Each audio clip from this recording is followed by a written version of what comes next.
올해 75. 내 이름은 정인수다. 나는 최근 병원에서 초기 치매 판정을 받았다. 하지만 내 병보다 더 무서운 건 내 기억 속 가족들의 얼굴이 현실의 얼굴과 다르게 보인다는 것. 의사 말로는 치매 초기 환자에게 나타나는 안면운동 증상이라 했지만 나는 알았다. 그건 병이 아니었다. 무언가 잘못되고 있었다. 지난달부터 나는 매일 일기장을 썼다. 기억을 잃어갈까봐. 아니, 정확히는 기억 속 진짜 얼굴을 잊지 않기 위해서였다. 그런데 며칠 전 일기장을 펼쳐본 나는 온몸에 피가 얼어붙었다. 오늘 아침 딸 은지가 찾아왔다. 그런데 그녀는 은지가 아니었다. 은지의 목소리를 쓰는 낯선 여자였다. 나는 너 누구냐라고 물었다. 그녀는 웃었다. 그리고 속삭였다. 아빠, 오늘은 이 얼굴이지?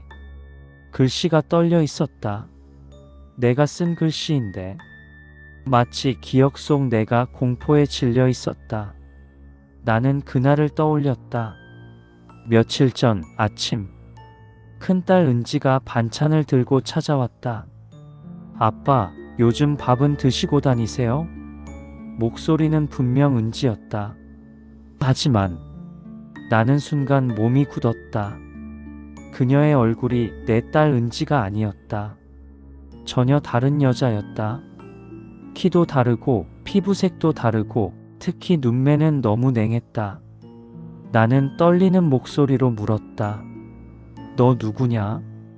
그녀는 멈칫하더니 느리게 미소를 지었다.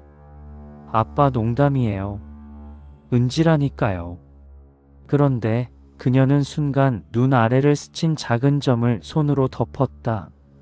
나는 그제야 깨달았다. 내 딸 은지에게는 점이 없다. 그날 밤 나는 공책에 적었다. 저 여자는 은지가 아니다. 내 가족들이 누군가에게 바뀌고 있다. 며칠 뒤에는 작은 아들 성호가 찾아왔다. 그 역시 목소리는 아들이었다. 하지만 얼굴은 아닌 누군가가 쓰고 있는 가면 같은 얼굴이었다. 나는 무서워서 뒤로 물러섰다. 성호, 너 맞냐? 성호는 잠시 침묵했다. 그 침묵은 너무 길었다. 마치 답을 고민하는 사람처럼. 그리고 그는 천천히 물었다. 아빠는 내가 어떤 얼굴일 때 편해? 나는 곧바로 화장실로 달아나 문을 잠갔다. 문 밖에서 성호의 목소리가 들렸다. 아빠, 아빠가 원하는 얼굴로 갈게요. 그럼 다시 열어주세요. 그 말투, 그 억양, 내 아들이 아니었다. 그날 밤 나는 또 일기장을 썼다. 성호까지 바뀌었다. 내 기억이 틀린 게 아니다. 세상이 바뀐 것이다. 집안에 CCTV를 설치해야 한다. 내가 보는 얼굴이 녹화에서는 어떻게 보일지 확인해야 한다. 그리고 CCTV 설치 다음 날 나는 진실을 보았다. CCTV 화면 속 은지는 얼굴이 계속 바뀌고 있었다. 카메라 앞에서 마치 정답을 찾지 못한 AI처럼 눈, 코, 입 비율이 계속 흔들리다가 내 방 앞에 섰을 때 딸 은지의 얼굴로 딱 멈췄다. 나는 소리 없이 울음이 터졌다. 그 순간 인터폰이 울렸다. 아버지, 저예요. 은지. 나는 카메라 화면을 확인했다. 카메라 속 얼굴은 은지였다. 하지만 그림자가 하나 더 있었다. 은지 뒤에 서 있는 검은 형체. 키도 없고 손도 없이 그저 얼굴 없는 그림자 같은 존재. 나는 숨이 멎었다. 카메라 너머 은지가 말했다. 아버지, 문 좀 열어주세요. 그림자가 천천히 고개를 들었다. 그리고 나는 체크무늬 잠옷을 입은 그 그림자를 보고 그 자리에서 피가 얼었다. 그 그림자는 12년 전에 죽은 내 아내가 입던 옷을 그대로 입고 있었다. 그날 나는 일기장에 이렇게 적었다. 내 가족은 죽은 아내에게 삼켜지고 있다. 아내는 죽은 게 아니다. 오히려 우릴 데려가려 한다. 그리고 페이지 마지막에 엉망으로 휘갈겨 적힌 한 문장. 내 기억 속 얼굴이 진짜다. 현실의 얼굴은 가짜다. 그런데 오늘 아침 일기장을 펼치자 마지막 줄 아래 세 문장이 적혀 있었다.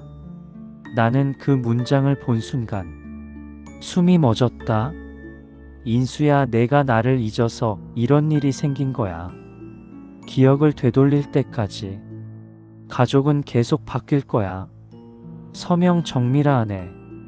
죽은 내 아내가 이 일기장에 글을 쓴 것이다. 아내는 죽지 않았다. 나는 깨달았다.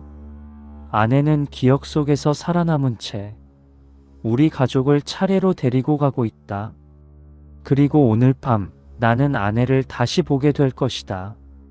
왜냐하면 방문 앞에서 누군가 내 이름을 부르기 시작했기 때문이다. 인수야, 오늘은 내 얼굴 기억나? 방문 앞에서 들려오는 목소리는 분명 아내 미라의 목소리였다. 하지만 그 목소리에는 사람의 체온이 없었다. 음성만 살아 움직인다는 느낌이었다. 인수야, 문 좀 열어줘. 오늘은 내가 제일 좋아하던 얼굴로 왔어. 그 말에 나는 숨을 삼켰다. 내가 좋아하던 얼굴? 아내가 살아있던 시절, 병이 깊어져 점점 야위기 전, 웃으면 볼에 주름이 예쁘게 잡히던 그때 얼굴을 말하는 걸까? 하지만 지금 문 밖에 있는 존재는 분명 아내가 아니다. 나는 간신히 목소리를 짜냈다. 너 미라 아니지?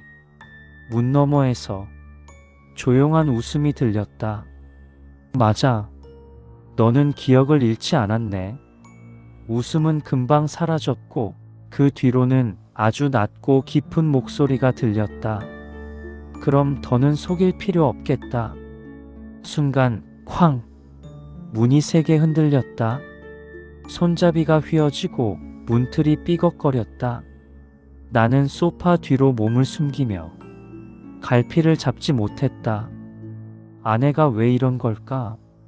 아니, 진짜 미라가 맞긴 한 걸까? 그때였다. 거실 서랍에 숨겨둔 CCTV 태블릿이 갑자기 켜졌다. 자동 재생되는 영상. 카메라 3현관. 그리고 나는 그 화면을 본 순간 심장이 멎었다. 문 앞에 서 있는 건 내 아내도 사람도 아니었다. 얼굴은 계속 흔들리고 몇 초마다 구조가 바뀌었다. 이마가 길어졌다가 입이 귀까지 찢어졌다가 다시 원래 모습 비슷하게 돌아오는, 마치 정답 얼굴을 찾지 못한 존재처럼. 하지만 결정적으로 나를 얼어붙게 만든 건 그 존재는 아내의 잠옷을 그대로 입고 있었다.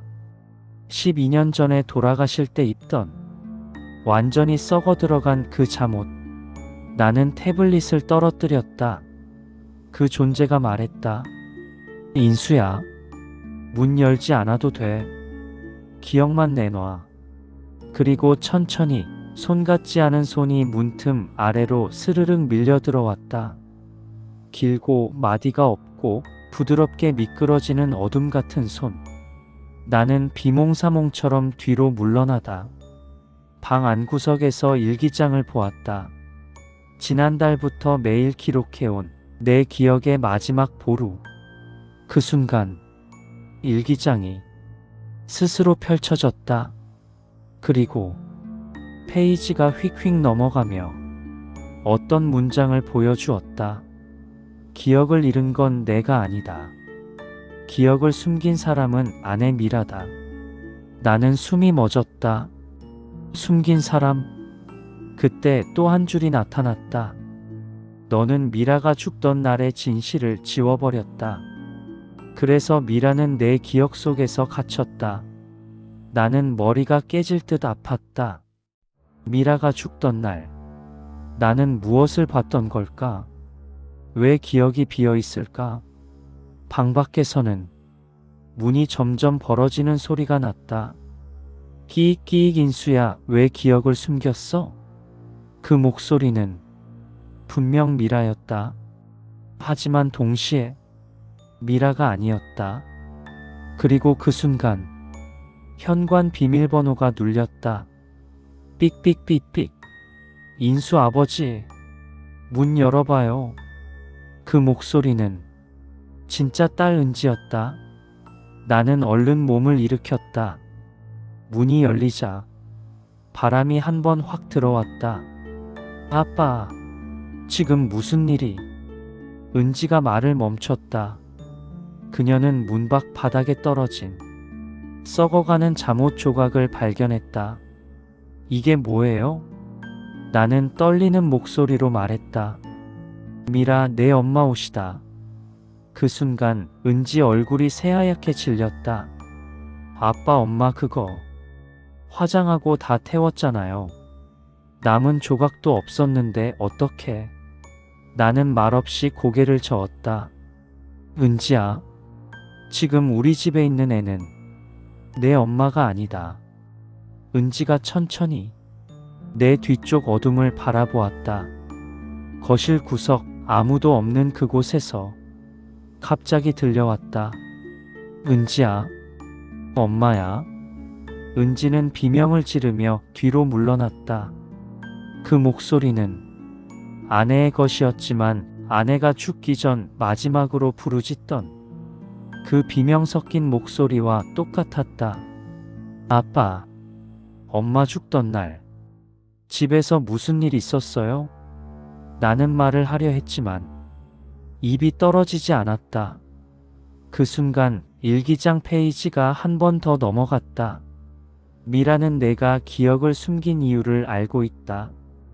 그리고 그 이유를 되찾기 전까지 가족은 계속 바뀔 것이다. 일기장의 마지막 문장은 이렇게 적혀 있었다. 인수야, 내가 아내를 죽였잖아. 나는 그 자리에서 그대로 무너졌다. 은지가 내게 다가왔다. 아빠, 설마 진짜예요? 그리고 방 한가운데서 그 목소리가 다시 들렸다. 그래, 인수야. 내가 나를 죽였지. 나는 눈을 감았다. 그리고 숨이 멎을 만큼 선명하게 떠올랐다. 아내가 죽던 날, 나는 아내의 얼굴을 내가 좋아하던 모습으로 붙잡아 두려 했다. 그날 아내는 마지막으로 말했다. 제발 날 잊어줘. 이제 떠날 때야. 하지만 나는 그 말을 받아들이지 못했다. 그날 밤 나는 아내를 침대에 붙잡고 기억을 되돌리려고 흔들고 또 흔들며 울었다. 그 과정에서 아내는 호흡을 잃었다. 나는 기억을 지웠다. 아내를 죽였다는 기억을. 그리고 그 기억의 빈자리에 아내의 얼굴을 가둬버렸다. 바로 그때였다. 방에 불이 꺼졌다. 어둠 속에서 들리는 한 문장.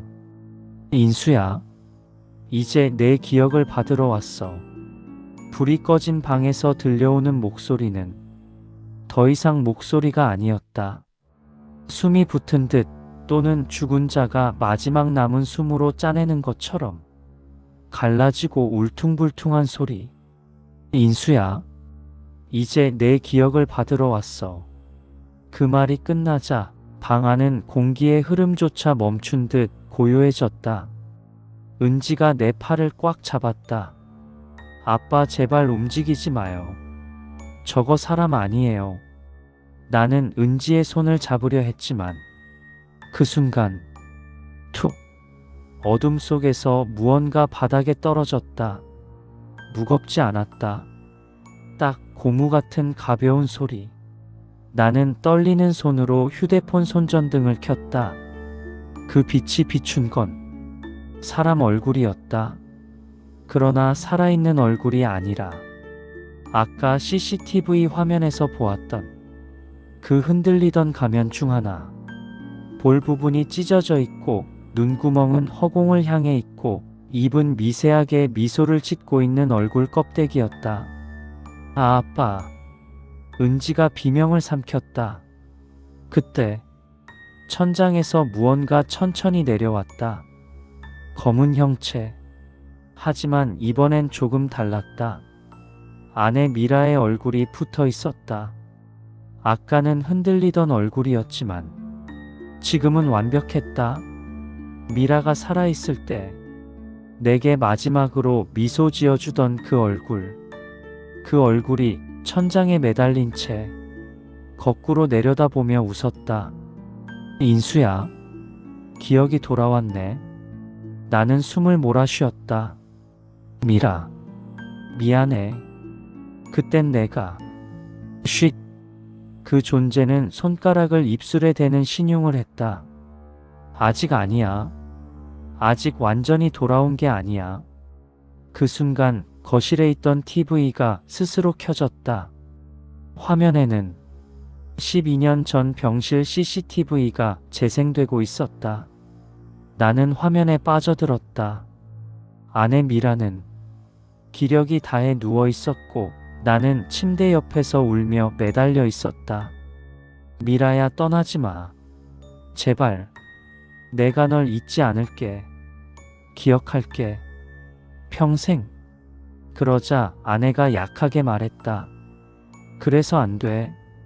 나를 잊어줘. 나는 고개를 저었다. 아니야. 기억하면 돌아올 거야. 다시 예전처럼. 그러자 미라의 눈빛이 처음으로 공포에 떨렸다. 인수야, 제발. 나를 붙잡지 마. 하지만 나는 그녀의 손목을 잡아 세게 흔들었다. 미라야, 정신 좀 차려. 나 여기 있어. 미라. 미라의 목은 뒤로 젖혀졌고 그녀의 숨은 멎었다. 화면 속 나는 그 자리에서 울부짖었다. 안 돼, 안 돼. 기억하겠다고 했잖아. 잊지 않겠다고 했잖아. 영상이 꺼지는 순간 천장에 매달려 있던 미라의 얼굴이 말했다. 그래. 넌 나를 잊지 않았지. 그리고 그 때문에 나는 죽지 못했어. 그 말은 그 어떤 악마의 말보다도 무서웠다. 내 기억이 나를 묶어놨어. 인수야, 내가 사라지지 못하는 이유는 죽은 날의 기억을 내가 봉인해버렸기 때문이야. 그때 일기장이 바람도 없이 스스로 펼쳐졌다. 인수는 미라가 죽던 날을 잊었다. 아니, 기억 깊숙이 밀어넣었다. 그 기억이 봉인된 동안 미라는 현실과 기억 사이에서 떠돌았다. 그리고 인수의 기억 속 얼굴을 따라 현실의 얼굴을 바꾼다. 은지가 울먹였다. 아빠, 엄마가 아빠 기억 속에 갇혀 있다는 거예요? 나는 떨리는 목소리로 말했다. 은지야, 내 엄마는 내가 가둔 거다. 아내의 얼굴을 한 그 존재가 천천히 내려와 바닥에 섰다. 이제 그녀는 완전히 사람처럼 보였다. 숨결까지 느껴질 정도로 선명했다. 이제 알겠지? 내가 나를 놓아줘야 우리 가족이 산다. 나는 내 무릎이 흔들리는 걸 느꼈다. 그럼 어떻게 해야? 아내가 말했다. 기억을 모두 되돌려줘. 그 순간 집안의 모든 불이 켜졌다. 그리고 나는 놀라 자빠질 만큼 강렬한 장면을 보았다. 현관에서 성호가 나타났다. 하지만 그는 성호의 얼굴을 한 낯선 존재가 아니라 진짜 내 아들이었다. 은지가 소리쳤다. 성호야, 너 괜찮아? 성호는 힘없이 고개를 숙였다. 아빠, 저 어디 있었던 거예요? 성호의 피부에는 검은 그림자가 스친 자국처럼 붓자국 같은 흔적이 남아 있었다. 아내의 존재가 그를 잡으려다 실패한 흔적 같았다. 아내의 존재가 말했다. 인수야, 가족은 아직 완전히 바뀌지 않았어. 내가 결심만 하면 살릴 수 있어. 나는 손을 떨며 물었다. 결심? 아내의 얼굴이 한없이 슬픈 표정으로 바뀌었다. 나를 이제 보내줘. 기억에서 내 얼굴을 지워줘. 나는 그 말이 왜 그렇게 가슴을 찢는지 알 수 있었다. 아내는 죽었다. 그 사실은 변하지 않는다. 하지만 나는 죽은 사람을 기억 속 얼굴로 붙잡고 현실에 되돌리려 했다. 그 욕심이 가족을 얼굴 없는 존재에게 넘겨준 것이다. 아내가 마지막으로 말했다. 나를 잊어줘, 인수야. 그래야 아빠가 기억하는 진짜 가족들이 돌아올 수 있어. 그리고 방 안의 모든 것이 되돌려지기 시작했다. 은지의 얼굴이 흔들리더니 진짜 딸의 표정으로 돌아왔고, 성우의 눈빛도 어린 시절 그 순한 모습 그대로 회복되었다. 나는 울면서 중얼거렸다. 미라야, 미안하다. 아내의 존재가 마지막으로 웃었다. 그 미소는 죽기 전 내가 가장 사랑했던 그 미소였다. 이제야 보내주는구나. 그리고 그 존재의 얼굴이 천천히, 아주 조용히 흩어져 사라졌다. 남은 건 아내의 잠옷한 조각뿐이었다. 은지가 내 손을 잡았다. 아빠, 이제 괜찮아요. 나는 고개를 끄덕였다. 그 순간 일기장이 마지막으로 한 장 넘겨졌다. 기억을 되찾았다면 이제 살아라. 인수야. 서명 정미라. 나는 눈을 감았다. 그리고 오랜만에 정말로 따뜻한 바람이 집안을 스쳐 지나갔다. 어둠 속에서 들리는 아내의 목소리는 단순한 환청이 아니었다. 바람도 없는데 커튼이 흔들리고 책상 위 물컵이 사르륵 옆으로 밀렸다. 집 안 모든 것들이 누군가의 손길 아래 있는 것처럼 움직였다. 인수야, 아직도 날 붙잡고 싶니? 보이지 않는 어둠이 거실을 스치며 말을 남겼다. 은지는 울음을 참지 못하고 소리 질렀다. 엄마, 제발 그만해요. 아빠 잘못 인정했잖아요. 아니, 인수는 아직 기억을 내놓지 않았다. 반만 인정한 거야. 그 순간 내 머릿속에서 잊어버렸던 장면이 폭발하듯 튀어나왔다. 아내가 죽던 날, 나는 병든 아내를 붙잡고 흔들며 말했다. 제발 가지마. 내가 널 기억하는 한 넌 없어지지 않아. 아내는 마지막 힘으로 속삭였다. 그게 날 죽이는 거야. 인수야, 날 놓아줘. 나는 듣지 못했다. 그리고 아내의 눈이 천천히 흐려졌다. 기억 속 장면이 끝나자마자 집 안 조명 하나가 퍽 하고 터졌다. 불빛이 사라진 방 안에서 아내의 형체가 서서히 모습을 드러냈다. 새하얀 얼굴, 움푹 패인 눈동자, 생전의 아내와 닮았지만 완전히 다른 무언가. 인수야, 내가 날 떠나보내지 못해서 나는 내 기억 속에 갇혀 죽지도 못했어. 나는 떨리는 목소리로 물었다. 그럼 지금 넌 뭐지? 그 존재는 미묘하게 웃었다. 너의 죄책감, 내가 만든 얼굴, 그리고 남겨진 기억의 그림자. 그 순간 은지가 내 손을 꽉 잡았다. 아빠, 엄마가 원하는 게 뭐예요? 나는 일기장 마지막 페이지를 떠올렸다. 기억을 되찾아야 끝난다. 그날의 모든 기억을 다시 마주하라는 거야. 아내의 그림자가 걸음을 멈췄다. 그래, 인수. 마지막 기억을 말해. 내 입으로. 나는 고개를 들었다. 나는 널 살리려다 죽게 했어.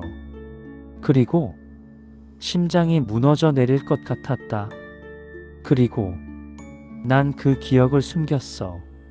너를 죽인 사람으로 살고 싶지 않아서. 아내의 얼굴이 일순간 일그러졌다. 그리고 아주 미세하게 사라진 듯 흔들렸다. 그래, 그게 필요했어. 아내의 형체는 점점 투명해지고 있었다. 너 떠나는 거지? 응. 기억이 돌아왔으니까. 나는 마지막으로 물었다. 은지와 성우는 너의 두려움이 만든 거야. 내가 가짜 가족을 보기 시작한 순간 내 얼굴이 그들 위에 더 씌워졌지. 나는 그제야 깨달았다. 가족이 바뀐 게 아니었다. 내가 가족 얼굴 위에 아내의 얼굴을 씌우고 있었던 것이다. 아내는 마지막으로 말했다. 인수야, 이젠 날 보내줘. 그리고 아내의 모습은 서서히 빛처럼 흩어졌다. 방 안의 공기가 갑자기 가벼워졌다. 어둠이 걷히고 전등이 자연스럽게 켜졌다. 은지가 울먹이며 말했다. 아빠 방금 그거 꿈이죠? 나는 고개를 저었다. 아니야. 드디어 끝난 거야. 하지만 끝이 아니었다. 부엌 쪽에서 작은 소리가 들렸다. 탁.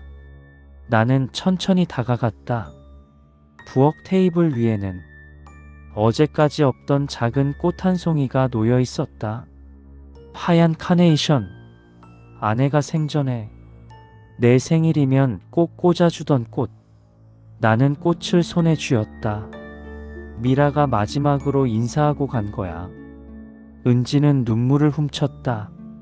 엄마, 이제 편히 쉬는 거죠? 응. 이제 기억 속에서 자유로워진 거야. 나는 그제야 기억을 돌려준다는 말의 의미를 이해했다. 아내는 내가 진실을 마주하기 전까지 기억 속에 갇혀 얼굴 없는 존재가 되어 있었다. 그리고 지금 나는 그 기억을 되찾았다. 그 순간 현관문이 조용히 열리며 작은 아들 성우가 들어왔다. 아버지 뭐 하세요? 나는 그를 똑바로 바라보았다. 이번엔 가면 같은 얼굴이 아니었다. 수천 번 보아온 내 아들 성호의 얼굴이었다. 은지가 안도의 숨을 내쉬었다. 성호야, 다행이다. 너 그대로네. 성호는 어리둥절한 표정으로 말했다. 무슨 말이에요?